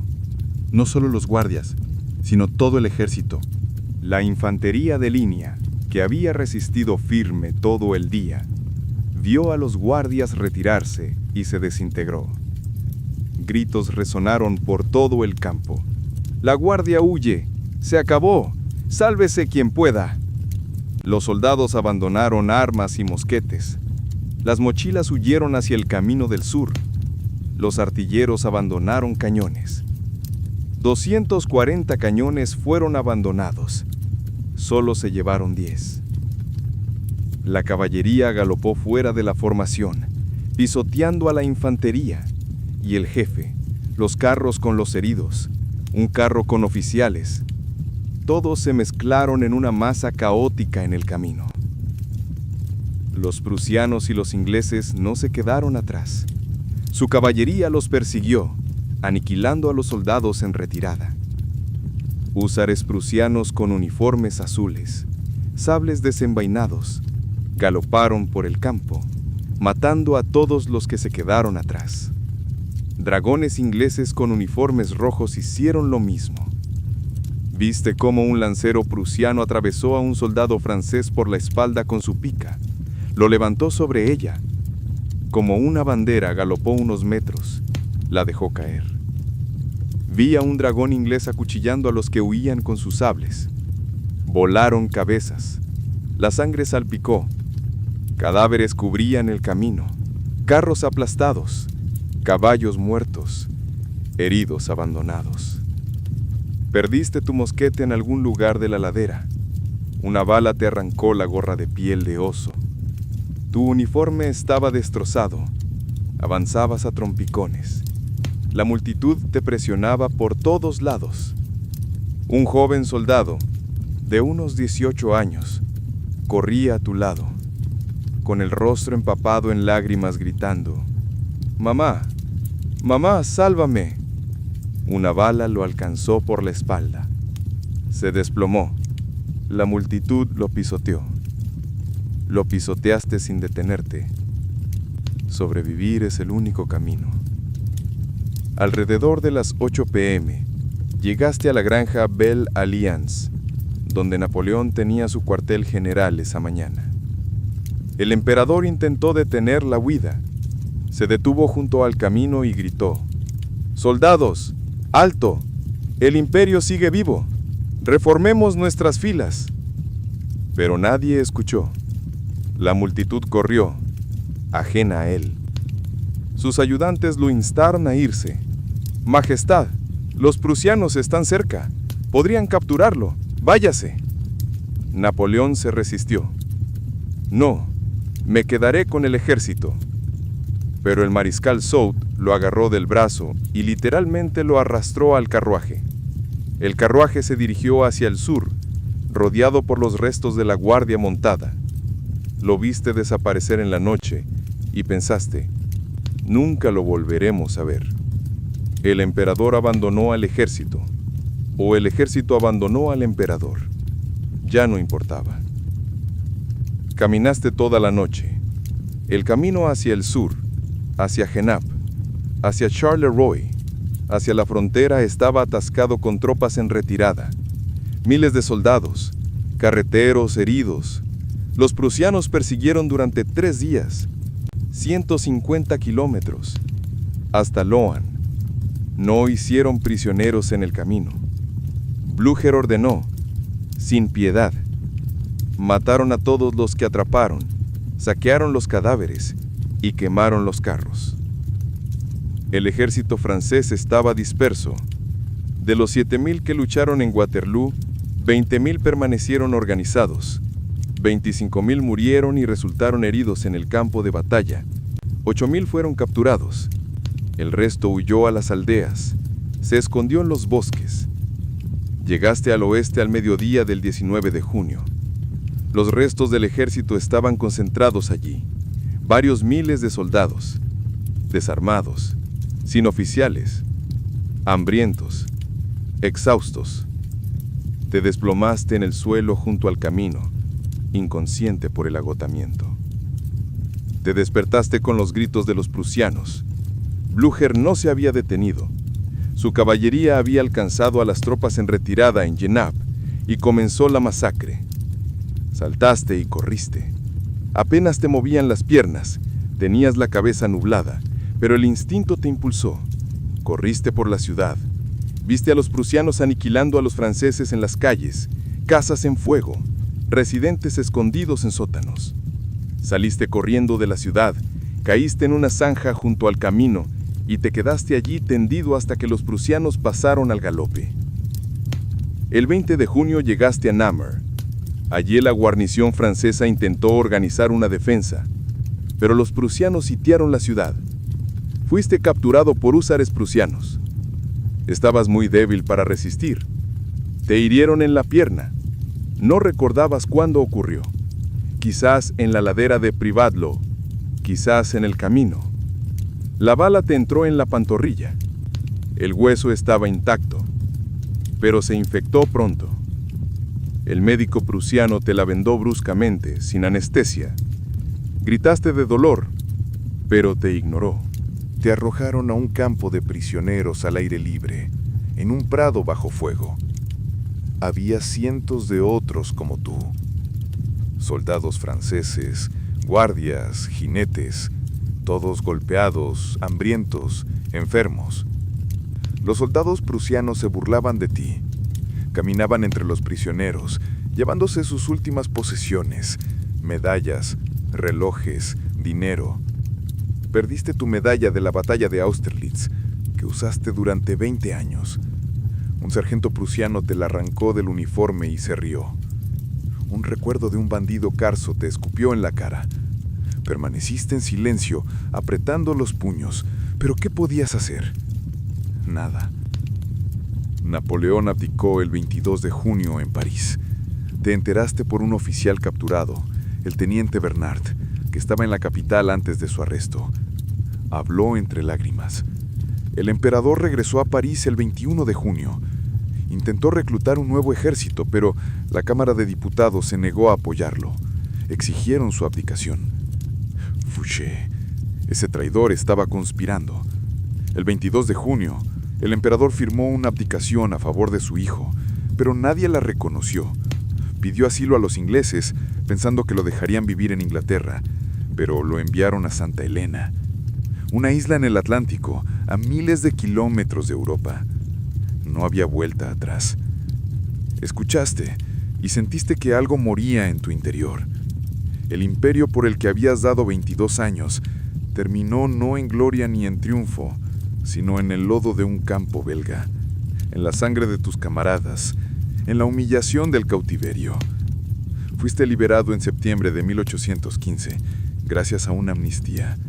Luis XVIII regresó al trono e indultó a la tropa, pero no a los oficiales. El mariscal Ney fue ejecutado en diciembre por traición. Los demás mariscales huyeron o dimitieron. Los Borbones borraron por completo el legado de Napoleón. La bandera tricolor fue sustituida por una bandera blanca y un águila con lirios. Fueron las calles y las plazas las que cambiaron, los monumentos derribados. Regresaste a casa, a un pueblo a las afueras de París. En septiembre, el viaje duró una semana a pie. Cojeabas, te dolía la pierna, una infección te había dejado huella. Cojearás el resto de tu vida. Marino te reconoció cuando llamaste a la puerta. Pesabas 55 kilos, tenías el pelo canoso, tu rostro estaba surcado de arrugas. Tenías 42 años, pero aparentabas 60. Marie lloró, te abrazó, te acarició la cabeza. Pierre, pensé que estabas muerto. Charles, un niño de 4 años, se escondió detrás de su falda, temeroso de ti. No recordaba a su padre. No podías trabajar. Tu pierna no te lo permitía. La pensión de una persona discapacitada era de 80 francos al mes para pan y agua. Marie trabajaba de lavandera para mantener a la familia. Te sentabas en casa, intentando ayudar en las tareas domésticas, pero te temblaban las manos. Las pesadillas te mantenían despierto. Cada noche soñabas con campos de batalla, la ladera de Waterloo, los rostros de tus camaradas muertos, los gritos de los heridos. Despertabas con un sudor frío y tu mano automáticamente buscaba un mosquete inexistente. La Francia de los Borbones te parecía ajena. Aristócratas e inmigrantes regresaron, exigiendo la devolución de las tierras confiscadas. Los veteranos eran despreciados, llamados bandidos del Carso. El terror blanco arrasó el sur del país. Los realistas mataron a partisanos, republicanos y protestantes. En Nice, Marsella, Toulouse, hubo masacres. Tuviste suerte. Vivías en el norte donde había más tranquilidad, pero cargabas con el estigma de ser un veterano de 100 días, de la guardia de Napoleón. La policía vigilaba. Los vecinos cotillaban. Intentabas olvidar, pero no podías. Los viejos soldados se reunían en tabernas, bebían vino barato, recordaban batallas, contaban historias de Austerlitz, Jena, Agram, y siempre terminaban en Waterloo. Estábamos cerca, Pierre. Si los prusianos hubieran llegado una hora tarde, habríamos ganado. Si Nene hubiera abandonado la caballería sin la infantería, si el emperador hubiera traído a la guardia antes, miles ojalá, pero la realidad era la misma. Perdiste. Se lo contaste a tus nietos. Sí, Charles tuvo hijos, tus nietos en la década de 1820. Se sentaban junto a la chimenea, escuchando a su abuelo hablar de los soldados. Dijiste, éramos los mejores. La Guardia Imperial era la élite del ejército que conquistó Europa. No conocíamos el miedo, no conocíamos la derrota. Pero en Waterloo fuimos traicionados. Las circunstancias nos traicionaron, la casualidad nos traicionó, el destino nos traicionó. No dijiste que la guardia se había derrumbado, que huiste. Era demasiado doloroso admitirlo. Napoleón murió en Santa Elena el 5 de mayo de 1821. Tenía 51 años. La causa oficial fue cáncer de estómago, pero muchos creyeron que fue envenenado. Las últimas palabras del emperador, según testigos, fueron Francia, el ejército, la vanguardia, Josefina. Deliró, recordando batallas, a la esposa que amó. La noticia de su muerte se extendió por Europa en cuestión de semanas. Te enteraste por junio por un viajero que pasaba por el pueblo. Escuchaste y lloraste. Por primera vez desde Waterloo, lloraste.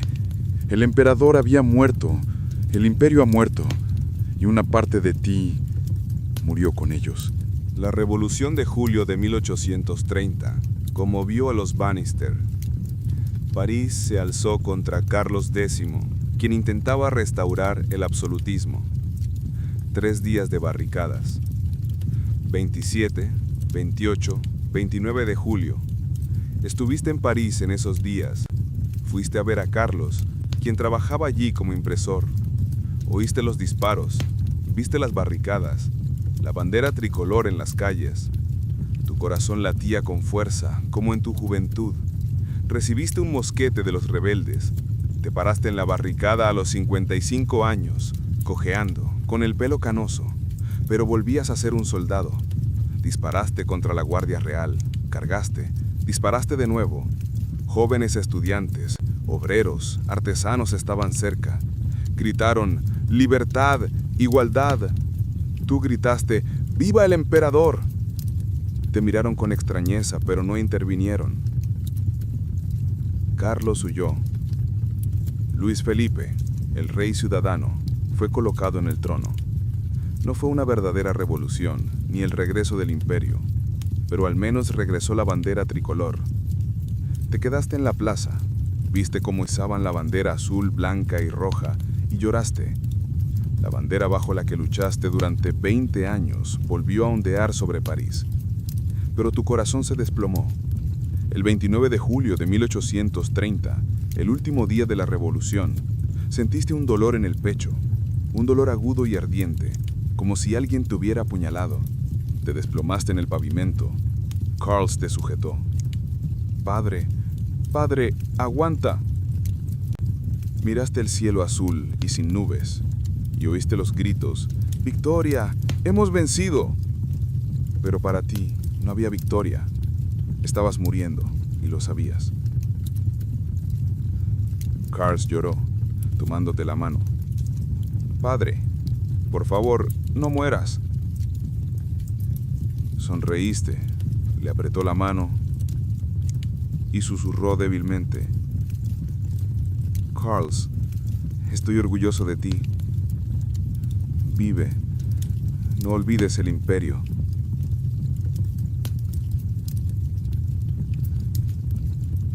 Lo último que viste fue la bandera tricolor en la torre de Notre Dame, ondeando al viento. Lo último que oíste fue la marsellesa cantada en las calles. Cerraste los ojos. Moriste en el empedrado de París, rodeado de tu hijo y desconocidos. Fuiste enterrado en el cementerio de Père Lachaise, donde se enterraban los veteranos. Una simple lápida en tu tumba dice: Pierre Dupont, granadero de la Guardia Imperial, 1773 a 1830. Sin pompa, sin ceremonia, solo un soldado entre miles.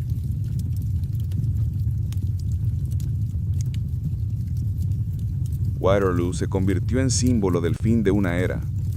El 18 de junio de 1815, el día en que Europa cambió para siempre, terminaron las guerras napoleónicas. 25 años de conflicto se habían cobrado 6 millones de vidas. El continente estaba devastado, la economía destruida. Una generación entera había crecido en la guerra, sin conocer la paz. Congreso de Viena. Los años 1814-15 redibujaron el mapa de Europa.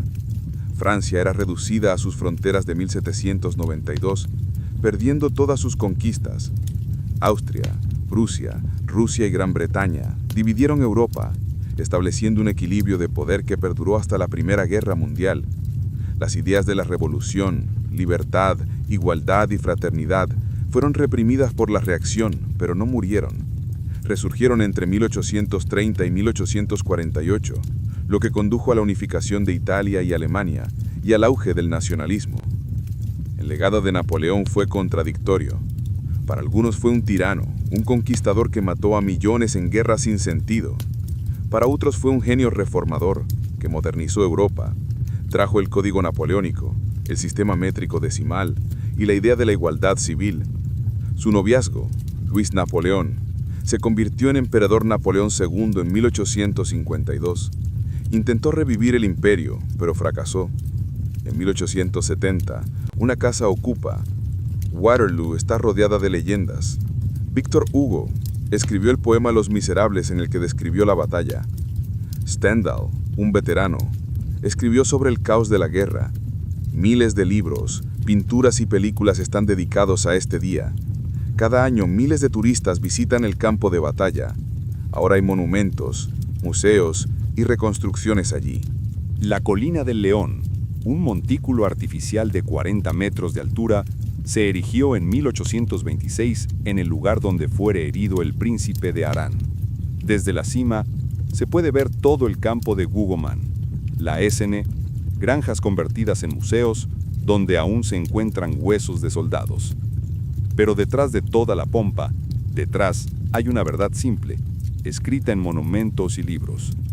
Waterloo fue el lugar donde 50.000 hombres murieron en un solo día, donde la Guardia Imperial, invencible durante 20 años, se desintegró por primera y última vez, donde el sueño de Napoleón de una Europa unida bajo la dominación francesa se derrumbó bajo las bayonetas inglesas y los cañones prusianos.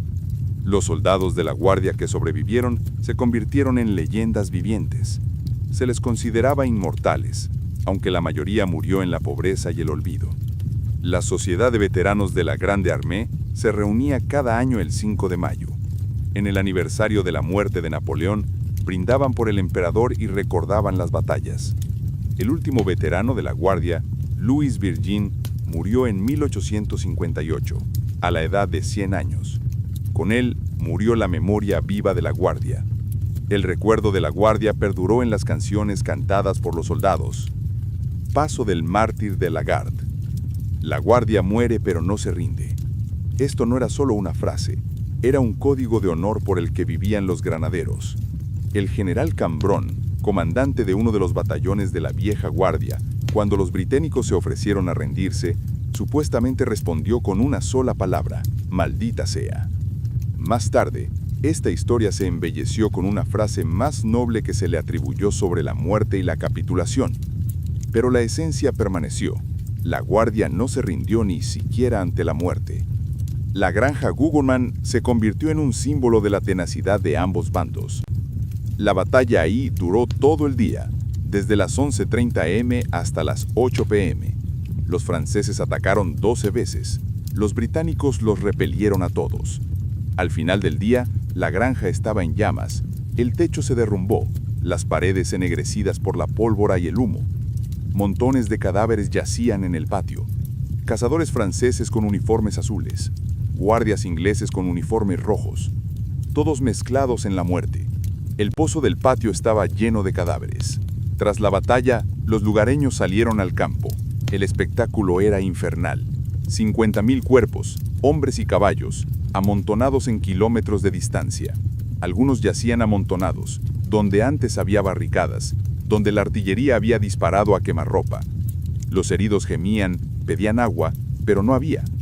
Los saqueadores recorrían el campo, despojándose de uniformes, botas, relojes, dientes. Sacaban dientes de oro con alicates. Esta era una profesión después de las grandes batallas. Coleccionistas de trofeos. Algunos remataban a los heridos para facilitar su vestimenta. Los equipos de entierro trabajaron durante semanas. Los cuerpos eran arrojados a fosas comunes, fosas de 10 metros de ancho y 5 de profundidad. Espolvoreaban cal sobre las tumbas para prevenir epidemias, pero no había suficientes tumbas. Muchos cuerpos fueron quemados. Las piras ardieron durante 3 días. El humo nublaba los alrededores y el olor a sangre quemada se extendía kilómetros.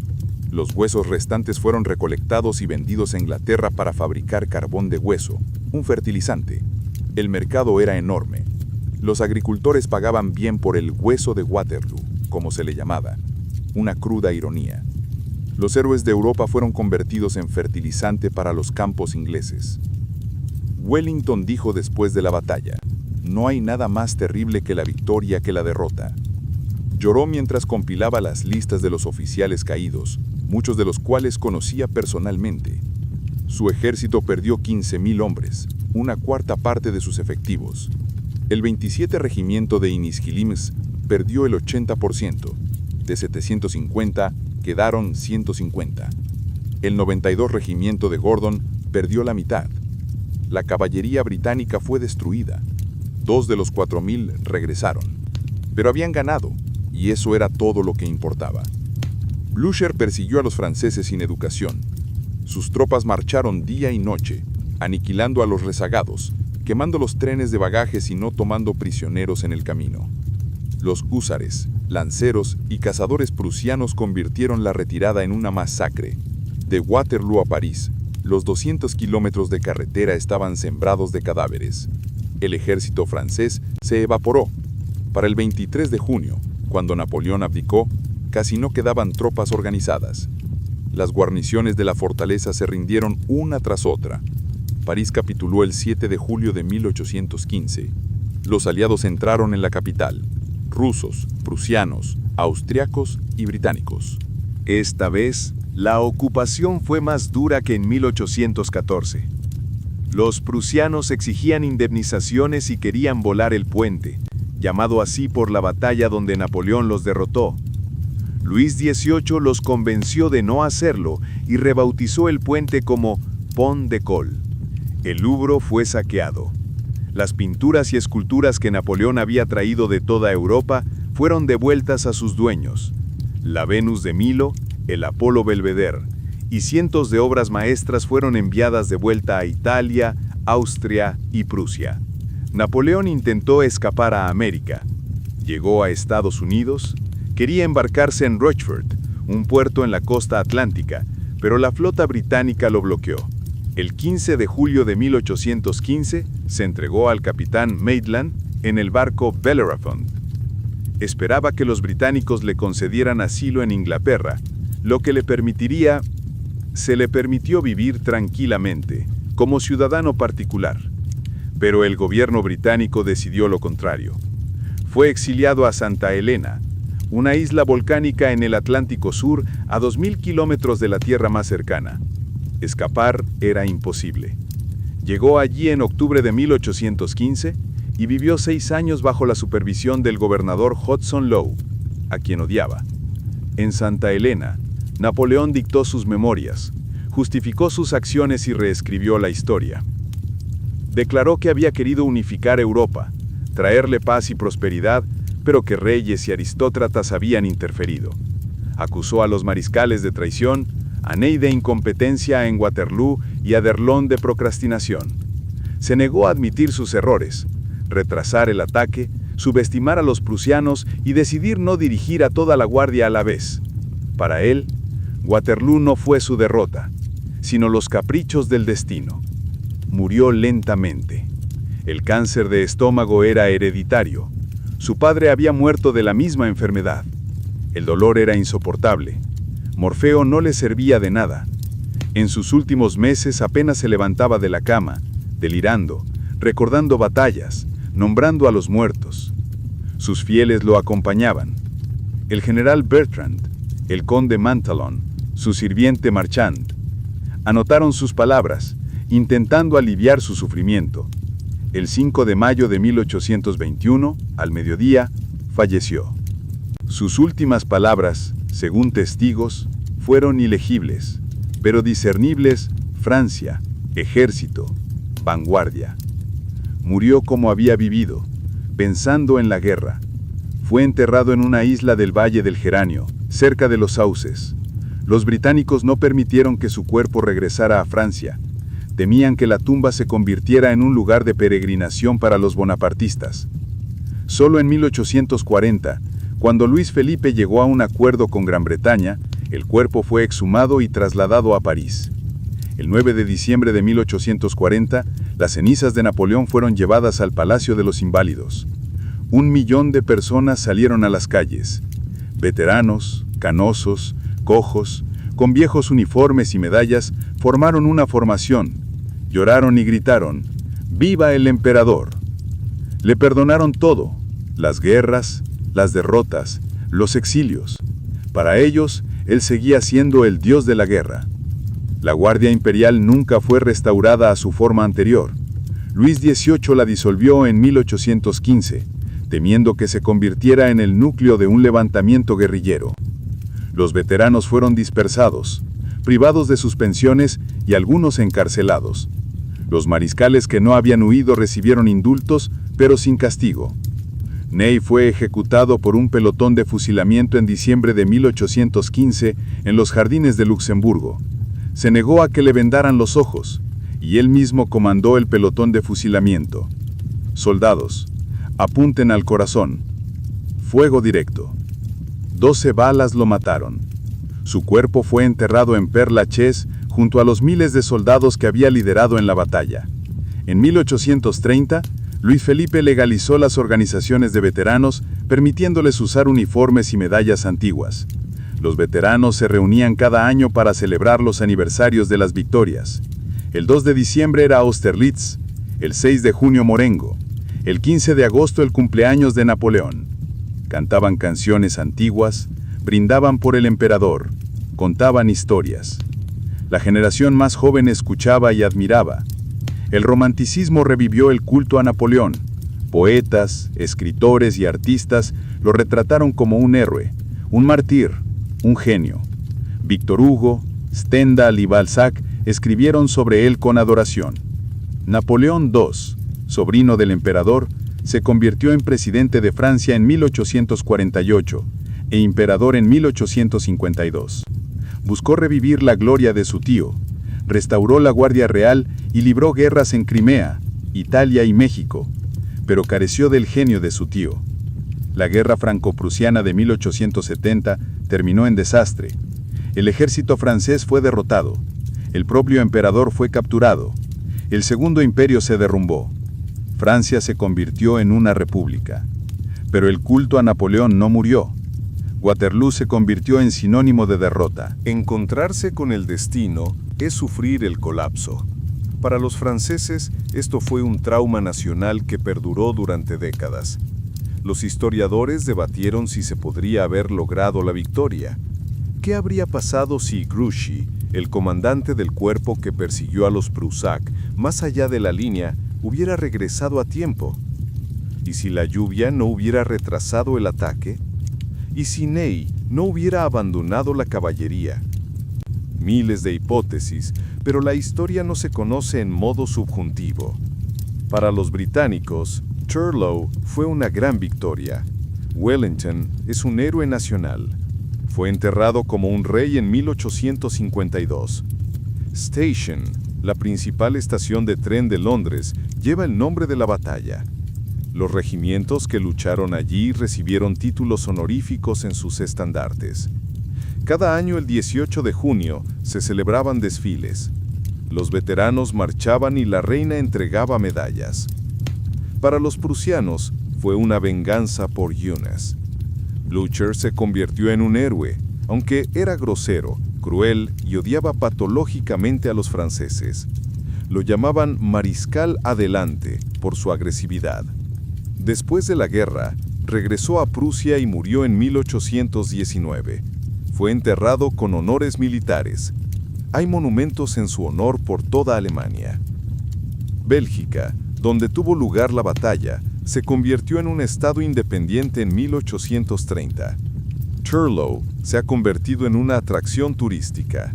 La colina de León, construida en 1826, tiene 40 metros de altura y 226 escalones. En la cima, un león de bronce contempla Francia. Es un símbolo de la victoria aliada. Se dice que Napoleón, al ver un dibujo de la colina, dijo: «Han cambiado el campo de batalla». De hecho, la colina está construida con tierra extraída del campo de batalla, lo que alteró el terreno. Pero eso no importa.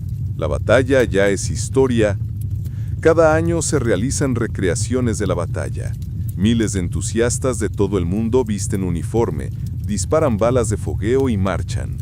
Decenas de miles de espectadores observan y aplauden. Es teatro, un juego. Para los veteranos que lucharon allí, era la realidad. Sangre, dolor, muerte, miedo, todo lo que no se puede transmitir mediante una recreación histórica. Los museos conservan artefactos, mosquetes, uniformes, cañones, estandartes. Cada objeto es testigo de la historia. Un mosquete con la culata rota. ¿Cuántas veces matearon a los enemigos? Un uniforme con un agujero de bala. ¿Quién lo llevaba? ¿Sobrevivió? Un cañón con un número de regimiento. ¿Cuántas balas disparó? ¿A cuántas personas mató? Pregunta sin respuesta. Los arqueólogos siguen encontrando restos. En la década del 2000 excavaron una fosa común cerca de la Estación Espacial Internacional de Los Ángeles. 200 esqueletos, franceses y alemanes, mezclados, enterrados apresuradamente. Los análisis revelaron una edad promedio de 25 años, muchos con signos de heridas, huesos rotos, agujeros de bala en el cráneo, rastros de impactos de bayoneta. Eran personas vivas con sueños y familias, a quienes la guerra había reducido a esqueletos bajo tierra. El recuerdo de Waterloo está dividido según criterios nacionales. Los franceses lo recuerdan como una tragedia, los ingleses como un triunfo, los prusianos como una retribución, los belgas como una catástrofe en su suelo.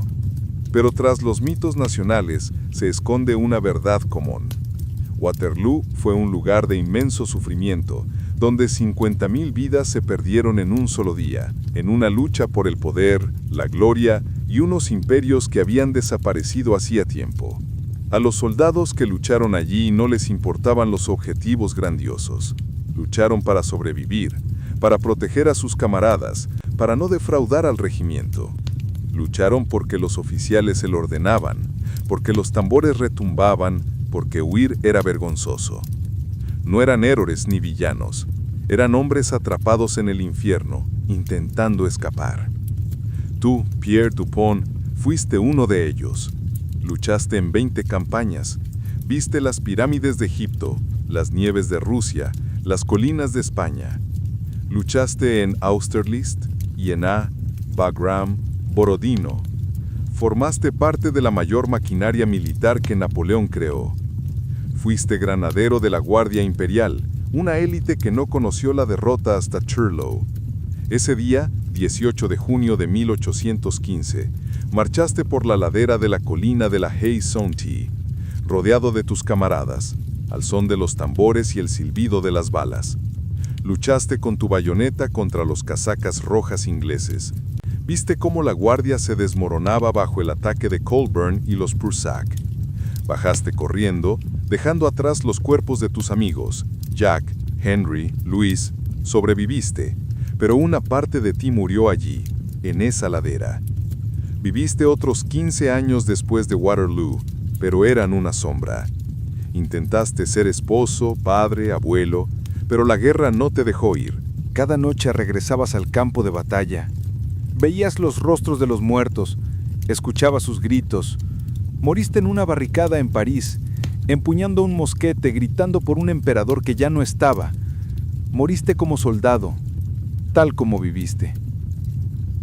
Tu historia es la de miles como tú. Soldados que dieron su vida, su juventud, su salud por un imperio que los olvidó, que lucharon por una gloria que se convirtió en polvo, que creyeron en un sueño que se hizo añicos ante la realidad. Pero lucharon, y eso no importa si tenían razón o no, sino porque fueron personas que resistieron y lucharon cuando todo su interior les gritaba que huyeran.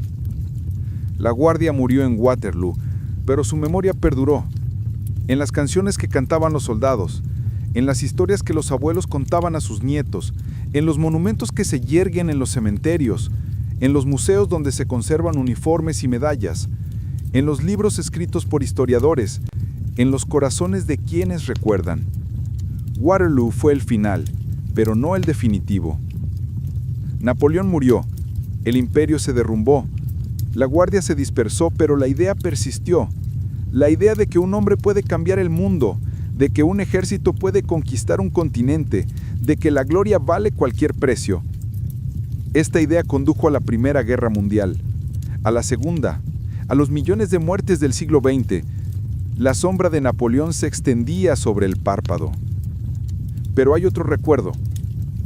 El recuerdo de los soldados que sufrieron, de Pierre Dupont que perdió amigos, salud, juventud en los campos de batalla de Europa, de Jack, que murió en las laderas de Terlo con un agujero en el estómago, de Henry, que perdió a sus hijos, y de Luis, abatido por los sables ingleses. Decenas de miles cuyos nombres se olvidan, cuyos cuerpos se han disuelto en la tierra, cuyas vidas fueron truncadas en la flor de la vida. Su recuerdo no es un recuerdo de gloria, sino un recuerdo del precio. Se trata de cómo la guerra no se trata de desfiles y medallas, sino de sangre, suciedad, dolor, muerte. Se trata de cómo cada batalla significa miles de familias rotas, niños huérfanos, viudas, y de cómo la grandeza de un imperio se construye sobre los huesos de la gente común que no eligió la guerra, sino que se vio obligada a luchar en ella. Terlo nos enseña esto. Si solo recordamos el triunfo de Ellington o la tragedia de Napoleón, perdemos el punto. El punto es la gente. Pierre Dupont, quien caminó por el campo de batalla con un mosquete en sus manos. El soldado inglés al que mató de un culatazo. El húsar prusiano que persiguió a las tropas en retirada. El campesino belga que enterró los cuerpos después de la batalla. Todos ellos forman parte de la historia de Waterloo. Y todos merecen ser recordados. Queridos amigos, gracias por acompañarnos hoy en este largo y arduo viaje a través de la historia. Caminamos con Pierre Dupont desde los campos de Egipto hasta las laderas de Terlo, desde el triunfo de Austerlitz hasta la catástrofe del 18 de junio de 1815. Vimos la guerra no a través del prisma de los libros de texto y las cifras, sino a través de los ojos del hombre que estuvo ahí, que sintió, sufrió, luchó y sobrevivió. La historia no son solo fechas y hechos, no solo los eventos que ocurrieron. Grandes comandantes y batallas masivas. La historia es gente viva, sus esperanzas y miedos, sus sueños y pesadillas. Es un soldado que va a la batalla sabiendo que quizá no regrese. Es una madre que espera el regreso de su hijo de la guerra. Es un niño que crece sin padre. Es una viuda que guarda las medallas de su esposo como único recuerdo. Nuestra tarea es preservar esta memoria, no para glorificar la guerra, sino para comprender su costo, no para soñar con la gloria de un imperio, sino para recordar el sufrimiento de la gente, no para repetir los errores del pasado, sino para aprender de ellos y construir un futuro donde las guerras sean historia, no realidad. Si esta historia te conmovió, si sentiste aunque sea una pequeña parte de lo que sintieron los soldados de Priterro, entonces hemos logrado nuestro objetivo. Comparte esta historia con tus amigos, coméntala, reflexiona sobre ella y recuerda, detrás de cada pérdida hay personas vivas, detrás de cada batalla hay miles de vidas destrozadas. La historia continúa, vivimos en él, somos parte de él y de nosotros depende cómo será. ¿Recordaremos las lecciones del pasado o repetiremos sus errores? ¿Construiremos el mundo o lo destruiremos? La decisión es nuestra. Gracias por estar con nosotros. Nos vemos en el próximo video. Recuerda el pasado, aprecia el presente, construye el futuro, cuídate a ti mismo y de quienes te rodean.